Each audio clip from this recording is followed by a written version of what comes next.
Magandang araw, makulimlim na araw sa inyo mga kasama, kaibigan. May gusto lang akong pulsuhan.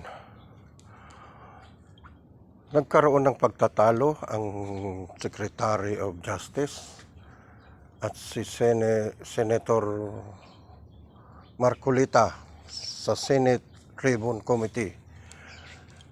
Ang gusto ng Secretary of DOJ na ibalik muna ang pera, ng mga diskaya sa gobyerno. Ang sabi naman ni Marcolita, pag-usapan muna nila ang sa Witness Protection Program bago isuli ang pera. Ay hindi, ayon sa Secretary of Justice. Hindi, ibalik muna nila. Ayon kay Marcolita, wala sa batas na sinasabi na ibalik muna bago ang Witness Protection Program. Hindi nagkatinag siyempre. Dahil sa akin rin paniniwala, hindi naman yan magiging Secretary of Justice kung wala rin yan alam sa batas. Pumasok ngayon si Senador Erwin Tulfo na kailangan ibalik muna yung pera dahil sigaw ng taong bayan yan, ibalik ang perang ninakaw. Hindi rin nagpatinag si Marcolita kasi batas daw, nandyan daw sa batas. Eto na, mayroon naman palang batas. Anong batas bang tinutukoy? Sa Republic Act 6981 na may tinutukoy doon na upon the request of Department of Justice, kung ano i-request niya, kailangan masunod yun. Kung hindi, baka hindi siya pwede pasok sa Witness Protection Program.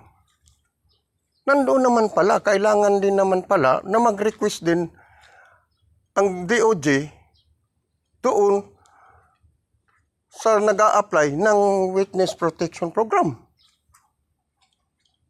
Dahil sa totoo lang, kumbaga saga ng akin, ang mga diskaya, co-accuse yan eh. Hindi naman yan whistleblower eh. Paano yan po proteksyonan kung tutusin? Hindi na kailangan proteksyonan yan ng gobyerno eh.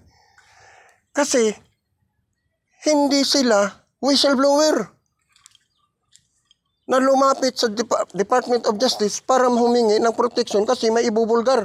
Hindi. Nabuko lang sila. Kung totoo, under arrest nga sila eh. Hindi naman sila nag-surrender. Hindi naman sila whistleblower na sabihin nila na, may ibubulgar ako. Ito ang mga ibubulgar ko. Kailangan ko ng Witness Protection Program.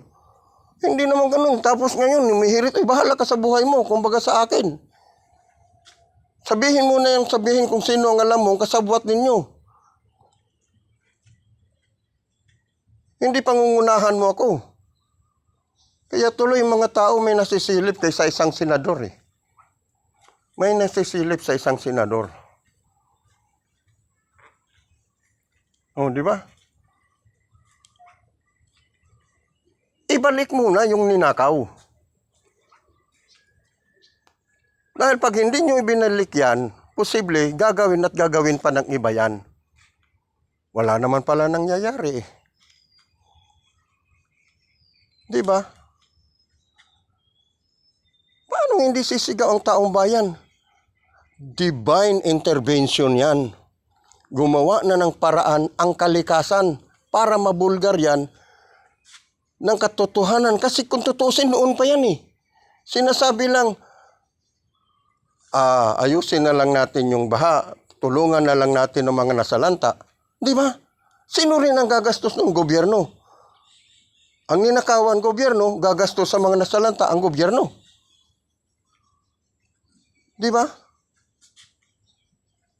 Ngayon gumawa ng paraan ng kalikasan, sunod-sunod binira. Di nationwide yung binaha. Di ba? Ngayon lalapit, ngayon na buko ka, inimbitahan ka ngayon, pasalamat nga, inimbitahan ka pa eh.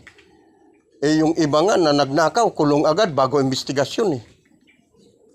O di ba? Yung iba, nasa mababang, nasa laylayan, ika nga. Kulong muna, bago investigasyon. Ikaw, kayo, mga diskaya, kayo, mga involved. Nakulong ba kayo? Nag-iimbestigasyon, nagkakaroon ng investigasyon. Di ba ang sarap ng buhay nyo, pakurukuyakoy pa kayo sa harapan ng tao?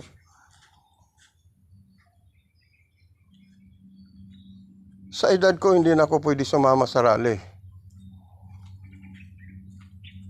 Baka magkatakbuhan, yun na nga, maiipit lang tayo. Di ba? Dito na lang ang paraan ko para ilabas ko rin yung sa loloobin ko. O di ba? Naghihirap, naghihikahos ang tao, pero ilang tao rin ang nakikinabang. Di ba ang sakit noon?